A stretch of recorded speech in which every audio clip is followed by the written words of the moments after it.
Dear students, पिछली video आपको ध्यान है कि हमने चौथी वीडियो में फ्रांसीसी क्रांति के सामाजिक कारण पढ़े थे, ये आपने देखा। आज हम इस वीडियो में जो आपकी वीडियो संख्या 5th है और लेसन आपका 3rd है, BA 4th सेम हिस्ट्री, ये आपका चल रहा है। तो हम पढ़ रहे हैं सामाजिक कारण। तो पिछली जो वीडियो थी, अभी मैंने आपको दिखाया था, पिछली वीडियो का जो पर्चा था, पेज था, वो मैंने आपको दिखाया। तो उसमें हमने सामाजिक कारणों में मुख्य रूप से 3 वर्गों की चर्चा की थी। 3 में से हमने पादरी वर्ग को पढ़ लिया था। तो अब हम पढ़ेंगे जो दूसरा वर्ग है, सामंत वर्ग। उस सामंत वर्ग में भी हमने जो पहला सामंत वर्ग था, परंपरागत जो सामंत थे वो पढ़ लिए थे। तो जो दूसरे सामंत या नए कुलीन, जो दूसरा वर्ग है इसका, वो आज हमने इस वीडियो में पढ़ना है। तो नए कुलीन, एक नया वर्ग भी अस्तित्व में आया। नया वर्ग भी, नए कुलीनों का वर्ग भी अस्तित्व में आया। इन्हें नए कुलीन या वस्त्रों के कुलीन के नाम से भी नवाजा गया। वस्त्रों के कुलीन। मौलिक रूप से ये मध्यम वर्ग का प्रतिनिधित्व करते थे।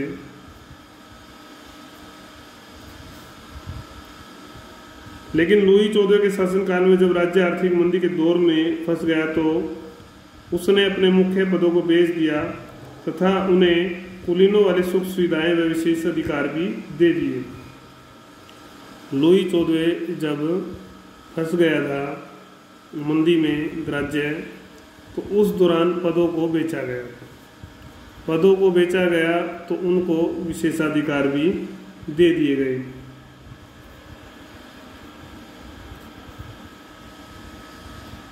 तो इस वर्ग में बौद्धिक वर्ग के कुछ प्रतिनिधि भी शामिल थे।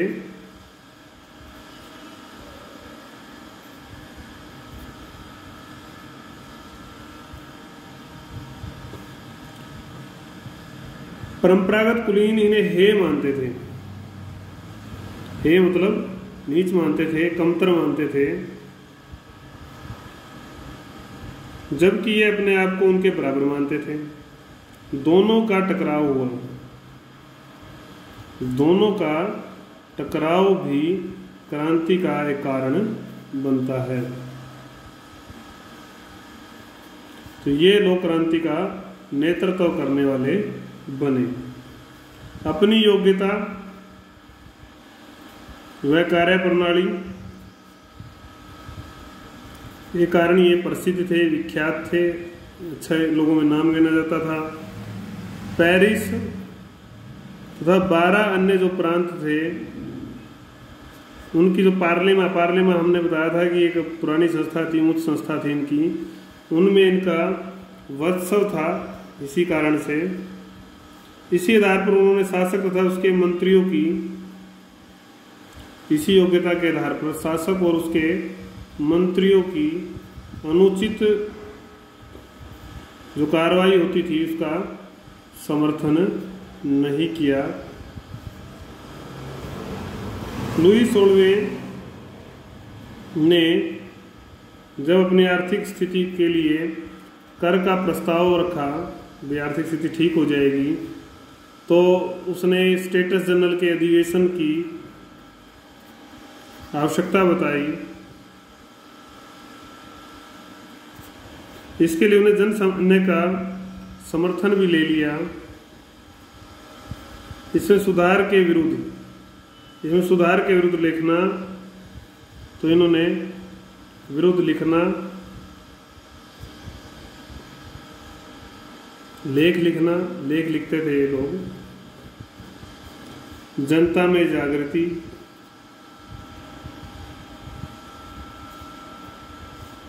निरंकुशता पर अंकुश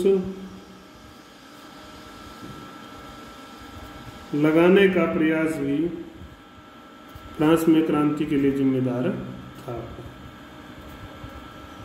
तो ये हमने दूसरा वर्ग पढ़ा। अब तीसरा जो मेन पॉइंट था हमारा, वो था सामान्य जन तीसरा वर्ग था।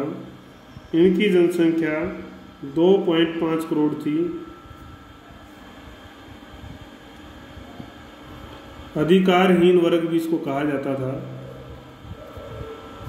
यह हम पहले पढ़ के आए, करों के बोझ के नीचे दबा हुआ था। और यह भी जैसे और ऊपर वाले वर्ग पढ़े, यह भी श्रेणियों में बंटा हुआ था। उन श्रेणियों को हम आज देखेंगे। पहली श्रेणी है मध्यम वर्ग। इस मध्यम वर्ग में इसकी ही जो क्रांति में सर्वाधिक भूमिका रही थी।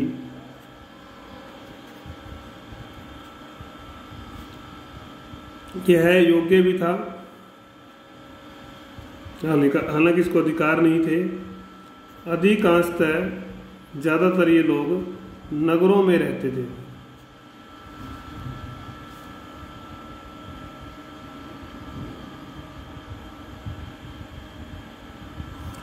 रंग शायद थोड़ा फीका है, ये बदल लेते हैं। तो हम सामंतों के बारे में पढ़ रहे थे, तो दूसरा वर्ग हमने पढ़ लिया था। और अब हम सामान्य जन में पहली जो श्रेणी है मध्यम वर्ग, उसको पढ़ रहे हैं। तो ये अधिकांशतः नगरों में रहते थे। इनमें संपन्न व्यापारी, वकील, लेखक, डॉक्टर, शिक्षक, कलाकार, वैज्ञानिक, ये मतलब बहुत सारे जो मुख्य वर्ग थे ये हमने पढ़े, ये थे। इन्होंने जनसाधारण में जागृति उत्पन्न की। लोगों को जागरूक करना इनका मुख्य काम था। जो लेफ्रे के अनुसार, लेफ्रे क्या कहते हैं इस बारे में, इन्होंने बौद्धिक क्रांति के लिए एक बौद्धिक नींव रखी, पथ प्रदर्शन किया, मतलब मार्गदर्शन किया कि ऐसे आगे बढ़ा जा सकता है। मुख्य ध्येय सामाजिक समता को, समानता को स्थापित करना, समानता स्थापित करना मुख्य ध्येय इनका था, मुख्य लक्ष्य था। इन्होंने समानता, स्वतंत्रता, बंधुत्व, इन चीज़ों के, इन बातों के नारे लगाए। शोषण के विरुद्ध ये वर्ग था, शोषण नहीं होना चाहिए। इसका विश्वास था कि फ्रांस की प्रगति में ऊपरी दोनों वर्ग जो हैं ऊपरी, वो बाधक हैं।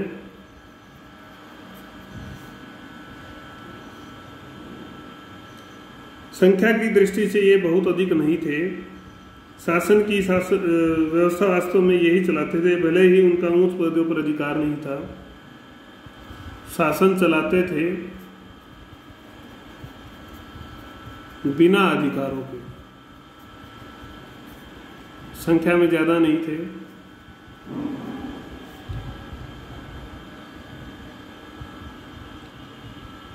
इनको असंतोष था कि हर तरह से योग्य होते हुए भी अयोग्य पादरी व कुलीनों के प्रभाव में इनको कार्य करना पड़ता है। वो पुरातन व्यवस्था को जिम्मेदार मानते हुए उसको उखाड़ फेंकना चाहते थे। उनका यह भी मानना था कि शोषण व्यवस्था का संरक्षक कौन है? शाही परिवार है, अपने स्वार्थों के कारण से। इन्होंने अपनी साहित्यिक रचनाओं में राजनीतिक परिवर्तन को आवश्यक बताया। जो इन्होंने पुस्तकें लिखी, बौद्धिक नींव रखी थी, उसमें भी इन्होंने राजनीतिक परिवर्तन को आवश्यक बताया। हेजन इस बारे में लिखता है, वे सामाजिक समता चाहते थे। उनकी प्रबल इच्छा थी कि कानून इस बात को स्वीकार कर ले कि बुजुर्वा वर्ग के लोग कुलीन वर्ग के समान है। बुजुर्गा मतलब जो काम करने वाला वर्ग है वो इनके समान है, ये इन्होंने बात कही। स्थापित व्यवस्था से मध्यम वर्ग के असंतुष्ट होने के कारणों को इस प्रकार से समझा जाता है कि ये सम्मान इनको नहीं मिल रहा था। सम्मान पाना चाहते थे। असंतुष्टि का कारण, सम्मान पाना चाहते थे, सम्मान नहीं मिलता था। विषमता को समाप्त करना चाहते थे। पहली पंक्ति में स्थान चाहते थे। फ्रांस की राजनीतिक प्रक्रिया में शामिल होना चाहते थे।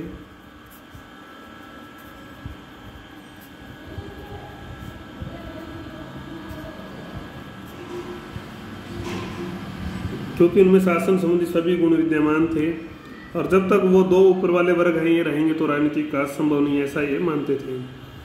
असमानता को नष्ट करना चाहते थे।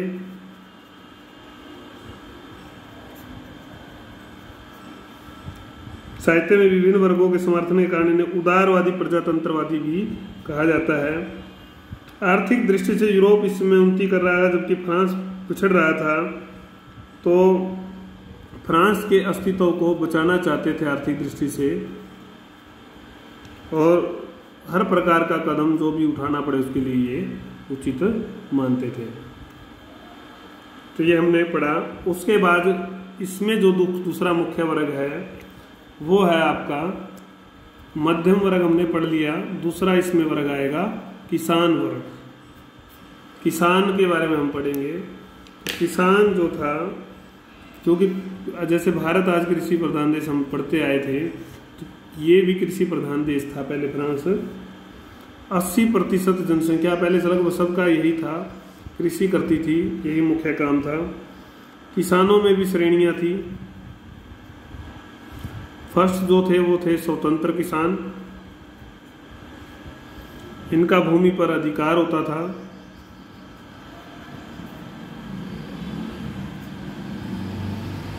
दूसरी श्रेणी में वे किसान थे जिन्हें मेतायर, दूसरी श्रेणी में मेतायर होते थे। मेतायर ठेके पर जमींदार से जमीन लेते और उपज का आधा हिस्सा जो है जमींदार को दे देते थे। तीसरी श्रेणी जो थी थर्ड, वो थी आपकी भूमिदासों की। भूमिदास या सरफ बोलते थे इनको। इनकी जो संख्या थी वो बहुत ज़्यादा थी, वो 10 लाख थी, जो अपने भूस्वामी और भूमि को त्याग कर नहीं जा सकते थे, वहीं उनको काम करना पड़ता था। देश के विभिन्न भागों में जो स्थिति थी, वो पद्धति थी, वो किसानों की अलग अलग थी। उत्तरी भाग में अगर हम बात करें, उत्तरी भाग में किसानों की जो स्थिति थी वो ठीक थी, जबकि दक्षिण में कुछ क्षेत्रों में खराब थी। इंग्लैंड में कृषि क्रांति से जुड़े सरार्थे ने अपनी पुस्तक ट्रैवल्स इन फ्रांस में लिखा है, दक्षिण में भीषण निर्धनता, अपर्याप्त भोजन, दुखद जीवन के चिन्ह जो स्तर है वो देखे जा सकते हैं। तो किसानों के ऊपर कई लोगों के बोझ थे। राज्य का, चर्च का, सामंतों का जो बोझ था वो आखिर में किसानों पर ही पड़ता था। किसानों को ही ढोना पड़ता था। किसान राज्य को भूमि कर, आयकर, नमक कर व अन्य भी कई कर देते थे। टीथ या जो धार्मिक कर है वो भी देते थे, 10वां भाग होता था। सामंतों को भी देते थे, सामंतों को भी अलग से कर उनको देने पड़ते थे। तो हेजन, मॉडर्न यूरोप के शब्दों में हेजन क्या कहता है इस बारे में, तो ये जो कर थे, राजा, सामंत, चर्च को दिए जाने वाले जो कर थे, नमक कर, उत्पादन कर, ठीक है, ये जो कर थे, इसको मिलाकर किसान कुल मिलाकर 4/5 हिस्सा जो है, लगभग 80% जो है देना पड़ता उसको, और 1/5 20% से उसको अपने परिवार का भरण पोषण ही वो कर पाता था। तो 80% काम तो वो किसी और के लिए ही करता था। ये बड़ा अन्याय था। और इसके साथ फिर किसानों को बेगार करनी पड़ती, जबरदस्ती मजदूरी। पुल सड़क, जब सरकार पुल सड़क या बांध बनाती तो मुफ्त वर्ष में 6 से 30 दिन उनको मुफ्त काम करना पड़ता। कुलीन के आटे की चक्की हम पढ़ के आए थे। शराब की भट्टियां, तंदूर के लिए दिए जाने वाले कर उन्हें सर्वाधिक दुखदायी लगते थे। कुलीन कर जो थे एक प्रकार से वो सर्वाधिक दुखदायी थे उसके लिए। जमींदार उनके खेतों में शिकार करने आते थे, मना नहीं कर सकते थे।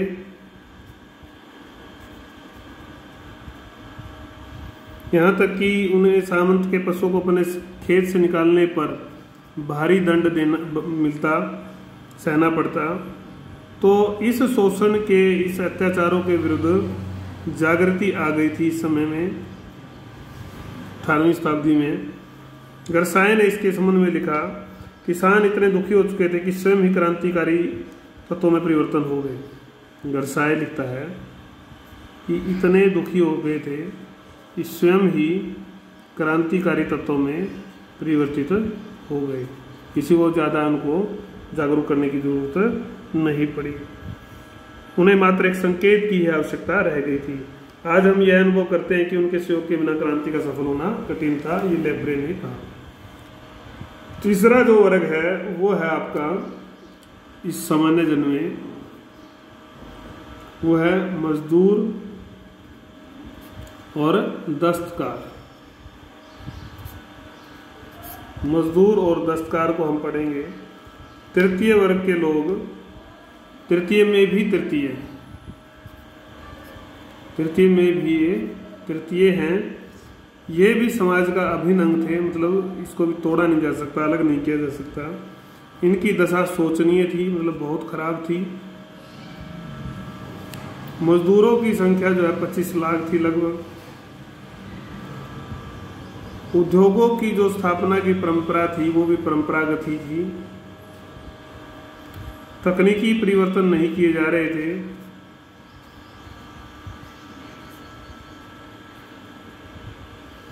बाहर के देशों में फ्रांसीसी माल की अधिक खपत नहीं रही, तो उद्योग बंद होने के कगार पर आ गए।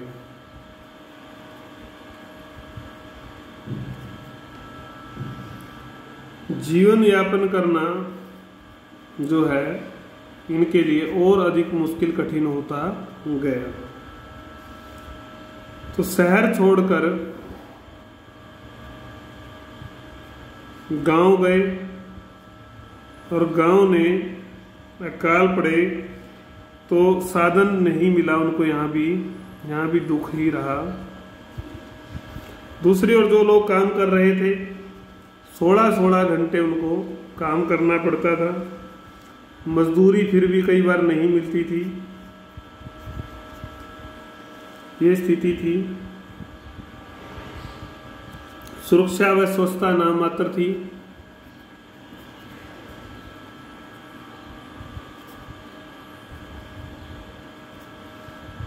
तो इनके विकास के जो रास्ते हैं वो लगभग बंद हो गए थे इनके जीवन के।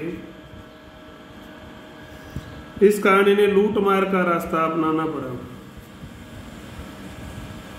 इसके कारण अराजकतावादी वातावरण बना और इसके कारण से फिर क्रांतिकारी ये लोग बन जाते हैं। बाद में जब इनको मौका लगा तो ये क्रांतिकारी बन गए। तो ये हमने देखा कि कैसे अन्य वर्ग थे, इन वर्गों ने, इन सामाजिक कारणों ने क्या योगदान दिया।